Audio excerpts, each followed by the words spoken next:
Good morning, all of you. So now let us see the discussion of the image compression. So this was the slide that we have just showed in our first online session. So we'll see a brief introduction to the image compression in this video. So let us first see the introduction part. So as you know, an image compression is nothing but we are reducing the amount of data. So the data is required to represent everything. So just like image also requires data. We will represent an image using pixels where each pixel is indicated in the form of bits. So the idea of image compression is that we have to reduce the number of bits required to represent an image, and we can achieve that through different types of compression standards or techniques. And we have mentioned here different applications that is used in where image compression is being used, like tele video conferencing, remote sensing, document, medical imaging, fax, etc. And even in the online class itself, this image compression itself plays an important role. Otherwise we will have to spend a lot of data when we attend a video conferencing or online class. An example is mentioned here: a standard definition video whose array size is 720 by 480 by 24 bit. That is, each frame contains this much number of pixels, this much number of bits. Normally video contains 30 frames per second. So you imagine that this much number of bytes are required for each second. Okay, and for a 2-hour movie, it is 24 GB is required to record a 2-hour movie, and it requires 27 8.5 GB DVDs. Imagine that. And for a high definition video, the size is again increased, and the storage space is again it's getting bigger. So basically the need for image compression is it has got a significant impact in our daily life. Now we'll see some basics. Some terms are important. Just like the data and information are the two frequent terms that we come across in image compression or image processing, and they are entirely different things. Whereas if, data is just the mode of representing an information. We can have various amounts of data to represent an information. For representing the same information, you can have different amount of data. One can have more detailed explanation to represent information, and in some situations we can use some only short forms or symbols or signs to represent some information. So anyway, suppose you have an information whose original size is b bits, and you can represent that information using b dash bits also, where b dash is less than b bits. അതായത് ഒരു information നിങ്ങളുടെ കയ്യിലുണ്ട്, അതിനെ നമുക്ക് രണ്ട് രീതിയിൽ represent ചെയ്യാം. ഒന്ന് അതിൻ്റെ ഒറിജിനൽ ഫോം ആയിട്ടുള്ള ബി ബിറ്റ്സ് വെച്ചിട്ടും, പിന്നെ അതിനെ ഒന്ന് കംപ്രസ് ചെയ്ത് ബി ഡാഷ് ബിറ്റ്സ് വെച്ചിട്ടും. In that situation, the compression ratio is equal to C is equal to B by B dash. So that is your compression definition for the compression ratio. Another important term is redundancy. Redundancy means it is what we call as it is something like it is not at all something extra. That is called redundancy.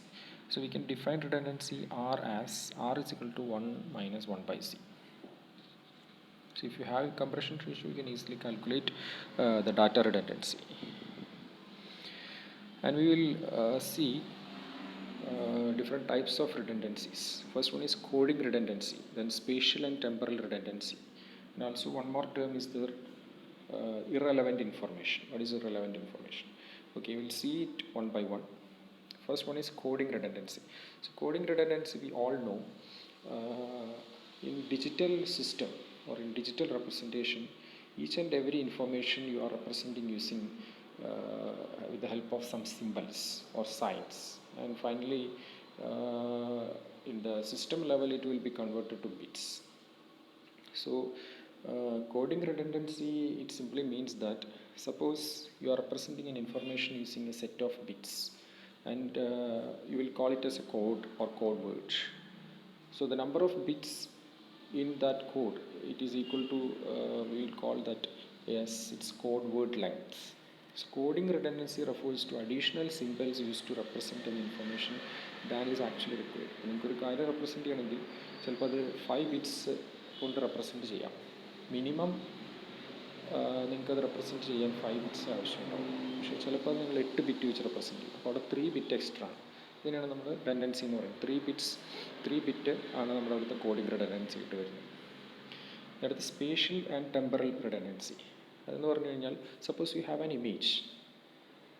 You know, in an image most of the pixels carry very few information, because in an image, if you consider a particular region, most of the pixels are spatially correlated. അതായത് ഇപ്പോൾ നിങ്ങളൊരു leaf എടുത്തു കഴിഞ്ഞാൽ the colour of the leaf is green in almost all regions.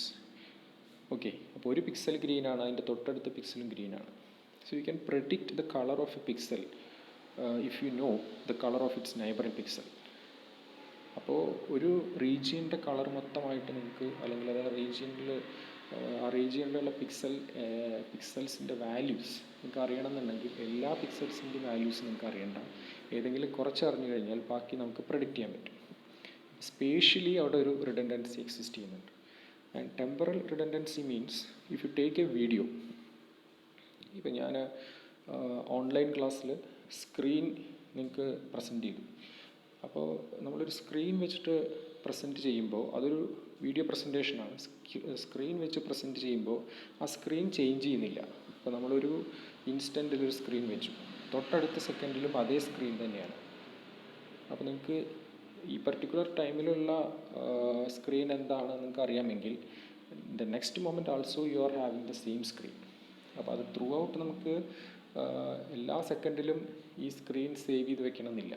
ഒരു സെക്കൻഡിൽ അറിയും. പിന്നെ അടുത്ത പോയിന്റിൽ എപ്പോഴാണോ ഈ സ്ലൈഡ് നമ്മൾ ചേഞ്ച് ചെയ്യുന്നത് ആ സമയത്ത് സ്ക്രീൻ മാത്രം നോട്ട് ചെയ്ത് വെച്ചാൽ മതി.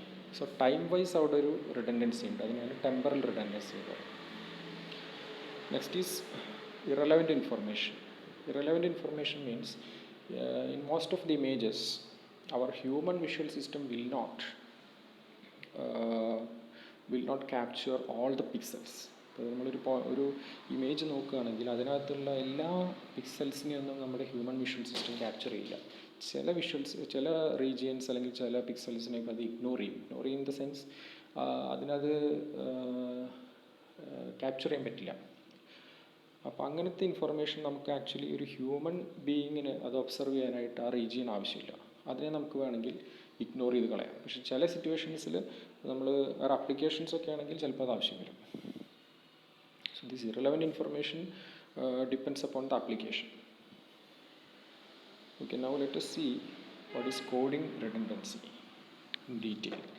Suppose you have an m by n image. ഇവിടെ ഇമേജ് ഉണ്ട്, m by n ഇമേജ് ആണത്. Let the intensities of an m by n image is represented using a discrete random variable rk. ഈ representation നമ്മൾ histogram പറയുമ്പോൾ പറഞ്ഞതാണ്. You know ഓരോ ഇൻറ്റൻസിറ്റിയും നമ്മൾ rk എന്ന് പറയും. This rk exist in the interval 0 to l - 1. അങ്ങനെയാണെങ്കിൽ ഈ rkകളുടെ വരാനുള്ള ഒരു probability PR of rk is equal to nk by mn. nk എന്താണ്? Number of times this each intensity occurs. അപ്പോൾ നമുക്ക് ഈ ഓരോ ഇൻറ്റൻസിറ്റിനെയും നമ്മൾ റെപ്രസെൻറ്റ് ചെയ്യാൻ പോകുന്ന സർട്ടൻ നമ്പർ ഓഫ് ബിറ്റ്സ് വെച്ചിട്ടാണ്. അപ്പോൾ ഓരോ suppose RK has got the number of bits used to represent each value RK. ഇവിടെ RK എന്ന് പറയുന്നത് this is small RK. Capital RK ആണ് ഇവിടെ മെൻഷൻ ചെയ്തിരിക്കുന്നത്, സ്മോൾ RK ആണ്. അപ്പോൾ ഒരു RKനെ റെപ്രസെൻറ്റ് ചെയ്യാനായിട്ട് നമുക്ക് L of RK number of bits ആണ് വേണ്ടത്. ഓക്കെ, അങ്ങനെയാണെങ്കിൽ ടോട്ടൽ ആ കോഡിങ്ങിൻ്റെ ആവറേജ് ലെങ്ത് എത്രയാണെന്നാണ് നമ്മൾ എടുത്തിരിക്കുന്നത്. അതായത് ഒരു കംപ്ലീറ്റ് ഇമേജ് നമ്മളെടുത്തു. കംപ്ലീറ്റ് ഇമേജിനകത്ത് എല്ലാ ഇൻറ്റൻസിറ്റികളെയും നമ്മൾ സർട്ടൻ നമ്പർ ഓഫ് ബിറ്റ്സ് വെച്ച് റെപ്രസെൻറ്റ് ചെയ്യും. അതിൽ ഒരു പർട്ടിക്കുലർ ഇൻറ്റൻസിറ്റി ആർ കെ ഇൻറ്റൻസിറ്റിക്ക് വേണ്ട bit L of R K ആണ്. ആ ആർ കെ ഒക്കർ ചെയ്യാനുള്ള probability P R of R K. If so L average is the average number of bits required to represent each pixel. Okay, അപ്പോൾ നമുക്ക് L average ആണ് ഒരു per pixel represent ചെയ്യാൻ ആവശ്യമായിട്ടുള്ള length. അങ്ങനെയാണെങ്കിൽ ഒരു M by N image represent ചെയ്യണമെങ്കിൽ നമുക്ക് M into N into L average number of bits ആവശ്യമാണ്. ഈ രണ്ട് ടൈപ്പ് ഓഫ് കോഡിംഗ് ഇവിടെ കാണിച്ചിട്ടുണ്ട്. ആർ കെ ഒരു ഇമേജിനകത്ത് ഉള്ള ഇൻറ്റൻസിറ്റി വാല്യൂകളാണ് ഫസ്റ്റ് കോളത്തിൽ. അപ്പോൾ ഇൻറ്റൻസിറ്റി വാല്യൂസ് ഇതൊക്കെയാണ് 87, 128, 186, 255. ഇത്രയും ഇൻറ്റൻസിറ്റീസാണ് ആ ഇമേജിലുള്ളത്. ബാക്കിയെല്ലാം 0 ആണ്. ഓരോന്നിൻ്റെയും പ്രോബബിലിറ്റി കൊടുത്തിട്ടുണ്ട്. ഇനി നമ്മൾ രണ്ട് ടൈപ്പ് ഓഫ് കോഡിംഗ് ഉപയോഗിച്ചിട്ടുണ്ട്, കോഡ് 1, കോഡ് 2. കോഡ് 1 എല്ലാ ഇൻറ്റൻസിറ്റിയും 8 ബിറ്റ് വെച്ച് റെപ്രസെൻറ്റ് ചെയ്യുന്നുണ്ട്. സോ അതിൻ്റെ L1 ഓഫ് ആർ കെ എന്ന് പറയുന്നത് ഇറ്റ് ഈസ് 8. അതായത് ഓരോ കോഡിലും എത്ര നമ്പർ ഓഫ് ബിറ്റ്സ് ഉണ്ടെന്നാണ് ഇൻഡിക്കേറ്റ് ചെയ്തിരിക്കുന്നത്. കോഡ് 2 എന്ന് പറയുന്നത് ഒരു വാരിയബിൾ ലെങ്ത് കോഡിംഗ് ആണ്. കോഡ് 1 ഫിക്സഡ് ലെങ്ത് ആണ്, എല്ലാറ്റിലും 8. കോഡ് 2 രണ്ട്, ആദ്യത്തേൽ 0, 1, അപ്പോൾ 2 ബിറ്റ്, പിന്നത്തേൽ 1 ബിറ്റ്, അങ്ങനെ പോകുന്നു. അപ്പോൾ ഈ രണ്ട് കോഡിങ്ങുകളും തമ്മിൽ നമ്മൾ ഒന്ന് കമ്പയർ ചെയ്യും. എന്നിട്ട് ഏതാണ് കൂടുതൽ കംപ്രഷൻ ചെയ്തിരിക്കുന്നതെന്നാണ് നമ്മൾ നോക്കുന്നത്. First average code 1 L average equation വെച്ച് കാൽക്കുലേറ്റ് ചെയ്താൽ നിങ്ങൾക്ക് 8 കിട്ടും. കോഡ് 2 എൽ ആവറേജ് കാൽക്കുലേറ്റ് ചെയ്യുമ്പോൾ 1.81. അതായത് കോഡ് 1 ഉപയോഗിക്കുകയാണെങ്കിൽ നിങ്ങൾക്ക് പെർ പിക്സൽ റെപ്രസെൻറ്റ് ചെയ്യണമെങ്കിൽ 8 ബിറ്റ് വേണം. കോഡ് 2 പെർ പിക്സലിന് 1.81 ആവശ്യമുള്ളൂ. ഓക്കെ, അങ്ങനെ ആ രീതിയിൽ എടുക്കുമ്പോൾ ഇനി ഇമേജ് റെപ്രസെൻറ്റ് ചെയ്യാനായിട്ട് എത്ര വേണം? So code 1 total number of bits വേണ്ടത്, code 2 total number of bits വേണ്ടത് ഇതാണ്. അപ്പോൾ നമുക്ക് M N L average, M N എന്ന് പറയുന്നത് 256 × 256, L average for code 2 is 1.81. ഇത്രയും നമ്പർ ഓഫ് ബിറ്റ്സ് ആണ്, ഇത്രയും നമ്പർ ഓഫ് ബിറ്റ്സ് ആണ് നമുക്ക് ആവശ്യം. 118621 ആണ് കോഡ് 2 വേണ്ടത്. ഇനി കോഡ് 1 ഓക്കെ, ഇവിടെ കോഡ് 1 വേണ്ടത് 256 × 256 × 8. അത് 81 അല്ല, അതൊരു മിസ്റ്റേക്ക് പറ്റിയതാണ്, ടൈപ്പിംഗ് മിസ്റ്റേക്കാണ്. ഇവിടെ 8 ആണ്, 256 × 256 × 8. അപ്പോൾ രണ്ടും കൂടെ കമ്പയർ ചെയ്ത് നോക്കുക. അതായത് കംപ്രഷൻ റേഷ്യോ ഈസ് ഇവിടെ C = എന്ന് പറഞ്ഞിട്ട് കൊടുത്തിട്ടുണ്ട്. അതിൽ ന്യൂമറേറ്ററിൽ കോഡ് 2 കോഡ് 1 കോഡ് 1 എന്ന് പറഞ്ഞാൽ അതിൻ്റെ ഒറിജിനൽ സൈസ്, ഡിനോമിനേറ്ററിൽ കോഡ് 2. അപ്പോൾ അതെടുക്കുമ്പോൾ compared to code 1, code 2 4.42 times compression കിട്ടിയിട്ടുണ്ട്. അതിൻ്റെ കറസ്പോണ്ടിങ് റിഡൻഡൻസി എന്ന് പറയുന്നത് 0.774. So 77.4% of data in the original 8-bit image is redundant. അത്രയും പെർസെൻറ്റേജ് നമുക്ക് ആവശ്യമില്ല, അത് റിഡൻഡൻ്റ് ആണ് കംപ്രഷൻ ചെയ്യുമ്പോൾ. അപ്പോൾ അത് നമുക്ക് രണ്ട് രീതിയിലാണ് ഇവിടെ കോഡിങ് ചെയ്തിരിക്കുന്നത്. ഫിക്സഡ് ലെങ്ത് കോഡ് വെച്ചിട്ട്, ഒന്ന് വാരിയബിൾ ലെങ്ത് കോഡ് വെച്ചിട്ട്. ഫിക്സഡ് ലെങ്ത് ആണെങ്കിൽ എല്ലാ പിക്സലിനും സെയിം ലെങ്ത് ഉള്ള കോഡാണ് ഉപയോഗിക്കുന്നത്. വാരിയബിൾ ആണെങ്കിൽ നമ്മൾ ഓരോ പിക്സലിനും ഡിഫറെൻറ്റ് ലെങ്ത് ഉള്ള കോഡ്. അതെങ്ങനെ സെലക്ട് ചെയ്യുന്നത് വെച്ചാൽ പ്രോബബിലിറ്റി നോക്കിയിട്ടാണ്.